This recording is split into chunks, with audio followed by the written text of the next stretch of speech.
I wouldn't know, sir. What money? The silence that followed could have powered our backup servers for a week. Every head in that executive conference room turned toward me, and I could see Bryce Hamilton's smug grin freeze halfway across his face, like a Windows machine hitting a blue screen. Let me back up and tell you how I got to that moment.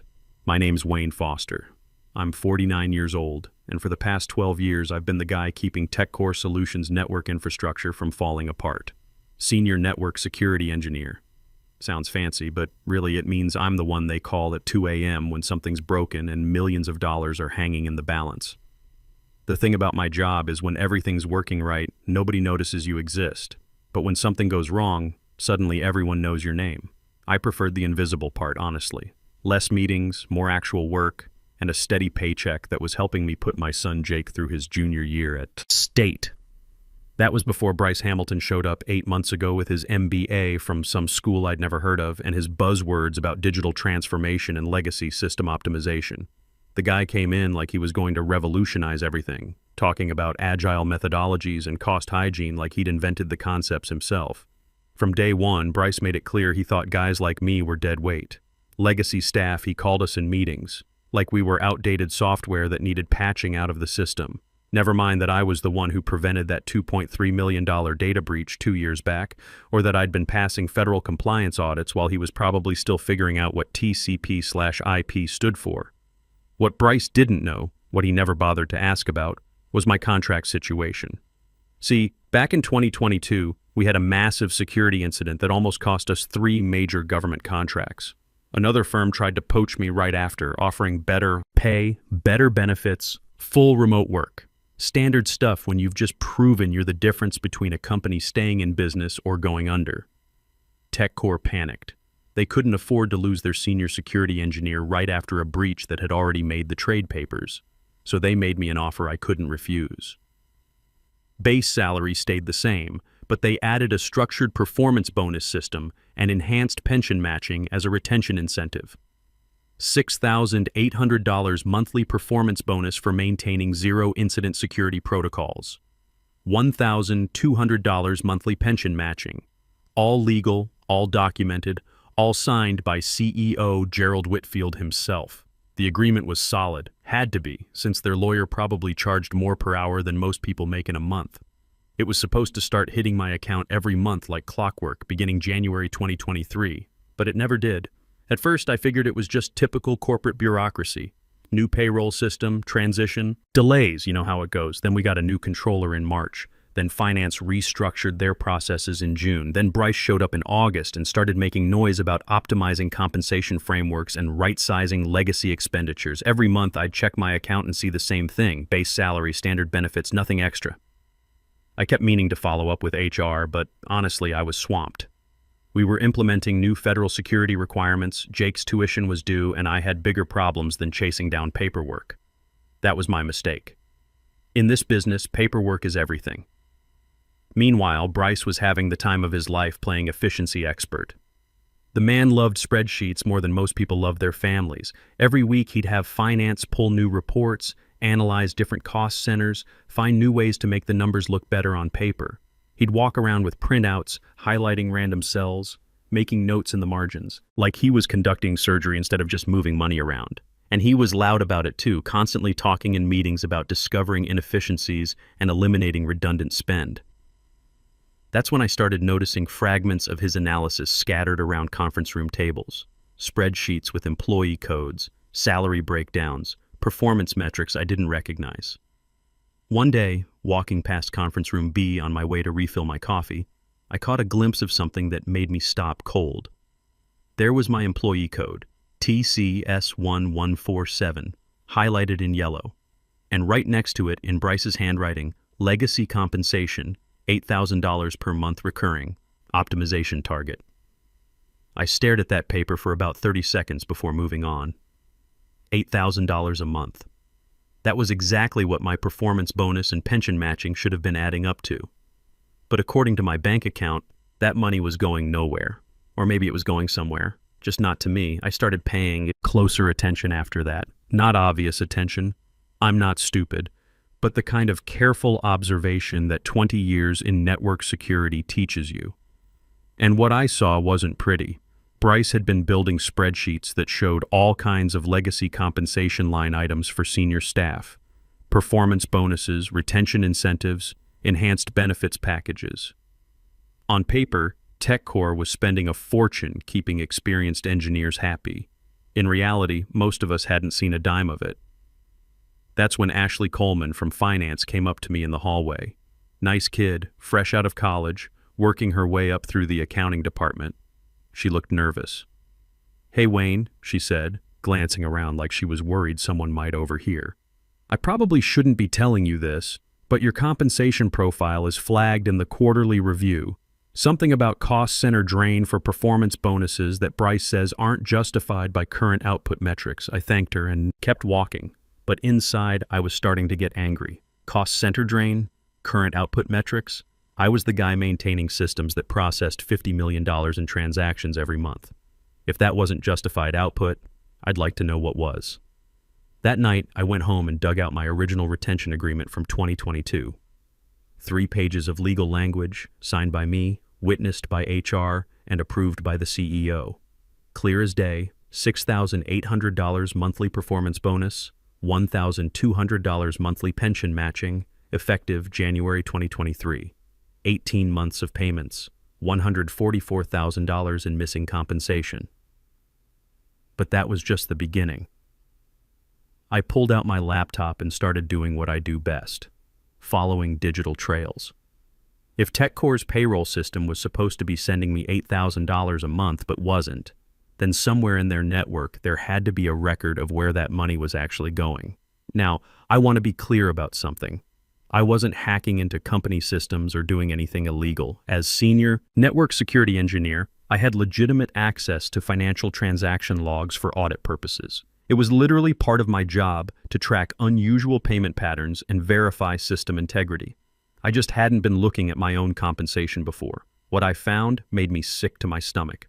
Every month since January 2023, there was a transaction for $8,000 routed from the general payroll account. My employee code was right there in the transaction reference. But instead of going to my direct deposit account, the money was being diverted to something called Operations Discretionary Fund, Strategic Resource Allocation. The approval signature on every single transaction: Bryce Hamilton. I sat there staring at my screen for about 10 minutes, just trying to process what I was looking at. This wasn't a mistake. This wasn't some payroll glitch or system error. This was systematic fraud, documented in the company's own financial records, with a clear paper trail leading straight back to Bryce. But it got worse. I started digging deeper into this Operations Discretionary Fund and found it wasn't just my money. 3 other senior engineers, guys who'd been with the company for years, had similar diversions: performance bonuses, retention incentives, specialized skill premiums, all of it getting routed into Bryce's slush fund. The memo line on every transaction was the same: legacy compensation optimization, managerial discretion. In total, Bryce had been skimming about $25,000 a month from senior technical staff for the past 18 months. That's over $450,000 in stolen wages, all sitting in an account he controlled, all justified with corporate buzzwords that sounded legitimate if you didn't look too closely. The really clever part was how he'd structured it. On paper, TechCore was still paying out all the retention bonuses and performance incentives they'd promised. The money was leaving the right accounts, the transactions were properly documented, everything looked clean from an accounting perspective. It's just that instead of going to the employees who'd earned it, the payments were being optimized into Bryce's operational budget. And what was he doing with that money? From what I could see in the spending logs, he was using it to fund his pet projects. Consulting fees for outside analysis that mysteriously never produced any reports. Technology initiatives that seemed to involve a lot of expensive dinners and conference travel. Strategic planning sessions at resorts. Meanwhile, I was having trouble covering Jake's tuition payments, and 3 other experienced engineers were probably wondering why their promised bonuses had never materialized. That's when I realized this wasn't just about money anymore. This was about respect, about honoring commitments, about the difference between people who actually keep the lights on and people who think they can optimize their way around basic honesty. I spent the next 2 weeks quietly, documenting everything, Transaction logs, approval signatures, fund transfers, spending authorizations. I made copies of my original retention agreement, email confirmations from HR, even the meeting notes where the board had approved enhanced compensation packages for senior technical staff. By the time I was done, I had a complete forensic trail showing exactly how Bryce had been operating his little embezzlement scheme. Every stolen dollar, every forged justification, every fraudulent approval signature. The question was what to do with it. I could have gone straight to the FBI. Financial fraud, wire fraud, probably a dozen other federal crimes. But that would have meant investigations, subpoenas, probably months of legal proceedings that might have put TechCore itself at risk. And despite everything, I didn't want to destroy the company. I just wanted to stop the theft and get paid what I was owed. So I decided to handle it the way I handled most problems, with documentation and patience. I scheduled a meeting with Gerald Whitfield, the CEO, under the pretense of discussing network security upgrades for the next fiscal year. Standard stuff, nothing that would attract attention. But I also put together a very specific presentation that I figured would get his attention real fast. The meeting was set for the following Thursday at 2 p.m., just me, Gerald, and whatever defense Bryce could come up with when confronted with 18 months of documented fraud. But Bryce had other plans. That Wednesday, he called an emergency quarterly operations meeting. All hands, mandatory attendance, big presentation about optimization achievements and cost efficiency improvements. The email went out at 4 p.m. with 12 hours notice, which should have been my first clue that something wasn't right.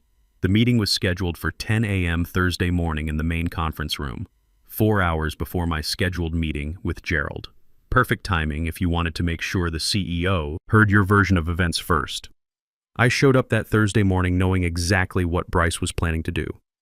He was going to present his cost-cutting measures as a major success story, take credit for optimizing legacy compensation structures, and probably recommend terminating several senior engineers as part of his efficiency initiative. What he didn't know was that I'd spent those 2 weeks preparing for exactly this scenario. I walked into that conference room carrying a simple manila folder and a small digital recorder. Nothing fancy, nothing dramatic.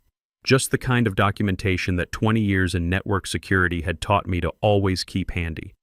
Bryce was already on stage when I found a seat in the back.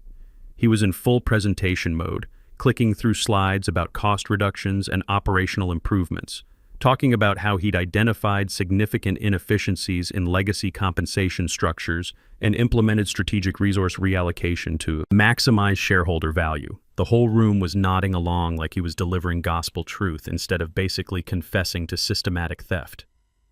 Then he got to the slide I'd been waiting for.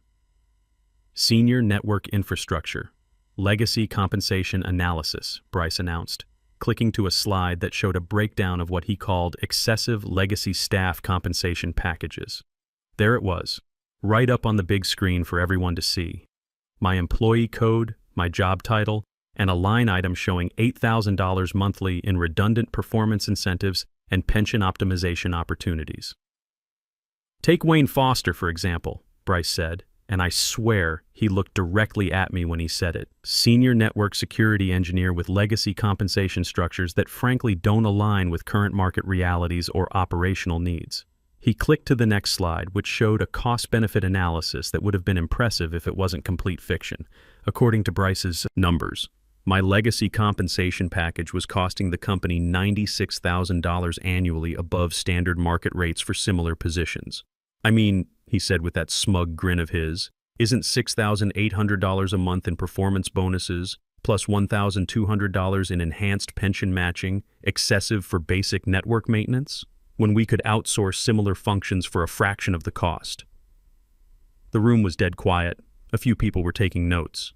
I could see Gerald Whitfield in the front row, nodding thoughtfully like he was seriously considering whether his most experienced security engineer was actually worth keeping around. That's when I stood up. Slowly, calmly, no drama. Just a 49-year-old guy who'd had enough of watching someone lie about money that was supposed to be helping pay for his son's education. "I wouldn't know, sir," I said, loud enough for everyone to hear. "What money?" You could have heard a pin drop in that room. Bryce just froze there on stage, his finger still pointing at the slide, his mouth hanging open like a fish. "Excuse me?" he finally managed. I walked to the front of the room, pulling out my manila folder. You said I'm getting $8,000 a month in performance bonuses and pension matching, but according to my bank records, I haven't received a single extra payment in 18 months. I opened the folder and pulled out my retention agreement. This is my signed compensation addendum from 2022, approved by CEO Gerald Whitfield and witnessed by HR Director Linda Reynolds. It clearly states $6,800 monthly performance bonus and $1,200 monthly pension matching, effective January 2023. The room was completely silent now. Gerald was leaning forward in his chair, suddenly very interested in what I had to say. This, I continued, pulling out a second document, is my bank statement summary for the past 18 months. Base salary, standard benefits, no additional payments, 0 performance bonuses, 0 pension matching. I placed both documents on the table in front of Gerald, then pulled out a small digital recorder and set it down next to them. And this contains recorded conversations with finance analyst Ashley Coleman, who confirmed that my compensation profile was flagged for cost center drain, for bonuses that apparently I'm receiving but somehow never actually get. Bryce was starting to look pale. Now wait just a minute. No, I said calmly. You wait, because I have one more thing to show everyone. I pulled out the final document from my folder, a printed summary of transaction logs from TechCore's own financial systems. These are payment authorization records from our own payroll system, showing $8,000 monthly transactions tagged to my employee code approved by Operations Director Bryce Hamilton and routed to an account called Operations Discretionary Fund, Strategic Resource Allocation. The silence in that room was deafening. Gerald was reading the documents I'd placed in front of him, his face getting redder by the second. Linda Reynolds, the HR director, was frantically scrolling through something on her tablet. So my question, Mr. Hamilton, I said, turning to face Bryce directly, is simple. If TechCore has been paying out my retention bonuses every month for the past 18 months, and you've been approving those payments, where exactly has that $144,000 been going? Bryce opened his mouth, closed it, opened it again. Finally, he said, "There must be some kind of accounting error." An accounting error? I interrupted. For 18 consecutive months? With your digital signature on every single transaction? Gerald stood up. Linda, I need you to pull complete payroll records for Mr. Foster immediately, and I want a full audit of this discretionary fund Bryce mentioned. Already on it, Linda said, her fingers flying across her tablet. And Gerald, we might have a bigger problem. I'm seeing similar transaction patterns for at least 3 other senior engineers. That's when other people started speaking up. Dave Martinez from Systems Administration. Wait, I was supposed to get skill premium bonuses starting last year. Are you telling me that money's been going somewhere else? Sarah Thompson from Network Operations. My retention incentive from the 2022 restructuring, I never saw that either. Mike Peterson from Database Management. Hold on, let me check my contract. Within 5 minutes, it became clear that Bryce hadn't just been stealing from me. He'd been systematically diverting retention bonuses, performance incentives, and skill premiums from every senior technical employee in the company. The total amount was approaching $500,000. Gerald looked like he was about to have a stroke. Bryce, step outside, now. Linda, call legal immediately. Wayne, I need you to stay after this meeting. But Bryce wasn't done yet. You could see him calculating, trying to figure out how to spin this situation in his favor. Now look, he said, raising his voice slightly. These are complex compensation structures that require strategic oversight. The discretionary fund was established to optimize resource allocation across multiple operational priorities. Stop talking, Gerald said quietly. But there was something in his voice that made everyone pay attention. Just stop talking right now. He turned to Linda. How long will it take to get a complete audit of all financial transactions Bryce has authorized since he started here? IT can pull the logs within an hour, she said. But Gerald, if these transaction records are accurate, we're looking at potential criminal charges, wire fraud, embezzlement, probably others. That's when Bryce finally realized how much trouble he was in. The color drained completely out of his face, and he started backing toward the door. I think there's been a misunderstanding, he said. I should probably consult with my own attorney before we continue this discussion. Good idea, Gerald said. But you're not leaving this building until security arrives. And that's when I knew it was over. The investigation moved faster than I expected. By 3 p.m. that same day, TechCore's legal team had brought in external auditors, and by 5 p.m. they'd confirmed what I already knew: systematic embezzlement totaling $487,000 over 18 months. Bryce didn't make it to his car that afternoon. Security escorted him to a conference room where he waited for 3 hours while lawyers and accountants picked apart every transaction he'd authorized since joining the company. When they were done, they walked him to the parking lot and told him not to come back. His final act of desperation was trying to claim the discretionary fund was a legitimate cost-saving measure. According to him, he'd been optimizing compensation inefficiencies by consolidating payments into a single fund that could be strategically deployed for maximum operational impact. The problem with that story was the paper trail. Every dollar he'd stolen had been spent on personal expenses, disguised as business costs. Conference trips to Hawaii, consulting fees paid to his former colleagues, strategic planning dinners at restaurants that cost more per meal than most people make in a day. The forensic accountants found everything: credit card receipts, expense reports, even photo evidence from his social media posts showing him enjoying business meetings on beaches and golf courses. By Friday, TechCore had filed a criminal complaint with the FBI. By Monday, Bryce Hamilton's brief career as a corporate efficiency expert was front-page news in the local business journal. Not the kind of publicity that helps you find your next job. But my real satisfaction came from what happened next. Gerald called me into his office the following Tuesday, not for a disciplinary meeting or damage control discussion, but for what he called a strategic realignment conversation. The man looked like he'd aged 5 years in 1 week.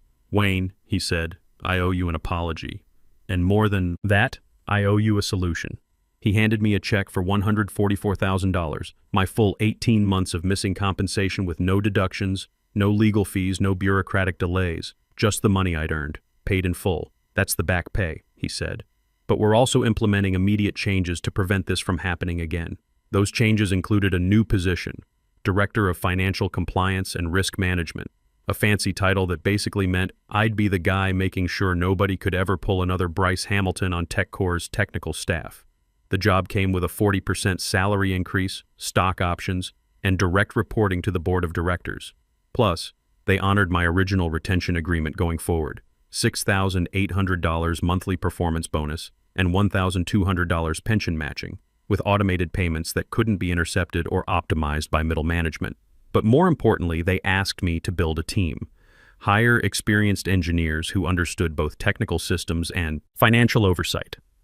People who could spot the difference between legitimate cost management and creative accounting. My first hire was Dave Martinez from Systems Administration. My second was Sarah Thompson from Network Operations. Both had been victims of Bryce's scheme, and both brought the kind of institutional knowledge that can't be bought with an MBA. The best part was watching how the industry responded to news of Bryce's downfall. Word travels fast in the corporate consulting world, and when potential employers started making background checks, they kept hitting the same wall: criminal charges pending, multiple civil lawsuits, professional reputation destroyed. I heard through industry contacts that he tried to rebrand himself as an organizational transformation specialist and start his own consulting firm.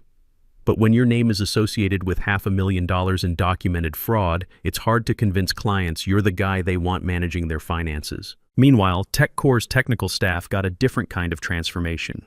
The company implemented what they called the Senior Engineer Protection Protocol, basically a set of policies ensuring that retention agreements, performance bonuses, and specialized compensation packages couldn't be modified or redirected without board approval and employee consent.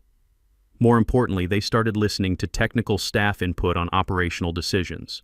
No more MBA consultants coming in with theories about optimizing away institutional knowledge.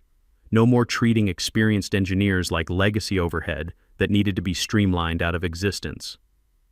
The settlement with the other affected engineers took another month to finalize, but everyone got their money plus penalties for the delayed payments. Dave received $78,000, Sarah got $65,000, and Mike Peterson collected $89,000 for the specialized database management bonuses he'd never seen. Total payout from TechCore, $487,000 in stolen wages plus $125,000 in penalties and legal fees. Not counting the cost of the investigation, the external audit, and the professional reputation damage from having their operations director arrested for embezzlement. Jake finished his junior year without any financial stress. and we had enough left over to start looking at graduate school options. The kid's been talking about cybersecurity law. Apparently, he was impressed by how documentation and legal strategy took down someone who thought he was smarter than the system. As for Bryce, the last I heard, he was working as a business development associate for a small consulting firm in another state. Different industry, lower pay, probably no discretionary funds to manage. His LinkedIn profile still lists his MBA, but there's a notable gap where his TechCore experience used to be. I kept one thing from the whole experience, the original digital recorder I'd brought to that meeting. Not because I needed evidence anymore, but because it reminded me of something important. Sometimes the quiet guy who actually knows how things work has more power than the loud guy who thinks he can optimize his way around basic honesty.